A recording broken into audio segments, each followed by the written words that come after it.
আপনাদের শ্রেষ্ঠ সন্তান জনাব কামরুজ্জামান চান আপনাদের নেতা, আপনাদের নেত্রী, আপনাদের ভাই, আপনাদের আত্মীয়, তারা এই অঞ্চলে দীর্ঘদিন নেতৃত্ব দিয়েছেন।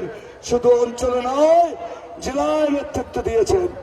আমি বিশ্বাস করি তাদের সামনে দাঁড়িয়ে, আপনাদের সামনে দাঁড়িয়ে আপনাদের সাথে এই ওয়াদা দিচ্ছি যে আমি কোনো অন্যায়কারীকে প্রশ্রয় দেব না।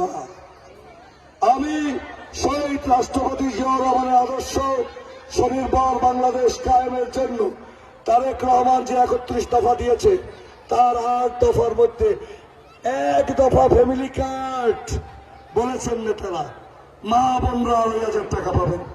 ফার্মার কার্ড, আপনার ঋণ সুদ মুক্ত থাকবে, যখন চাইবেন কার্ড থেকে নিতে পারবেন। 2 ফসল থেকে 3 ফসল করবেন, সরকার টাকা দেবে।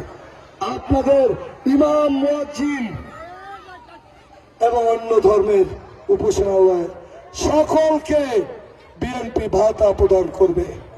আপনাদের অঞ্চলের উন্নয়নের জন্য, আমার অঞ্চলের উন্নয়নের জন্য আমার পরিকল্পনা রয়েছে। তারেক রহমানের পরিকল্পনার পাশাপাশি আমার পরিকল্পনা হলো কর্মসংস্থান সৃষ্টি। আপনারা জানেন আমাদের পূর্বপুরুষরা সেই খুলনায় পাট করে চাকরি করতেন। আজকে বিশ্বের বাজারে পাটের আবার চাহিদা বেড়েছে, অথচ শেখ হাসিনা পাট কল আর চালু করে না। আমি চাই পিরোজপুর এই অঞ্চলে যেখানে পতিত জমি রয়েছে সরকারের, সেই বনেশ্বরের তীরে আমরা অর্থনৈতিক জোন তৈরি করব।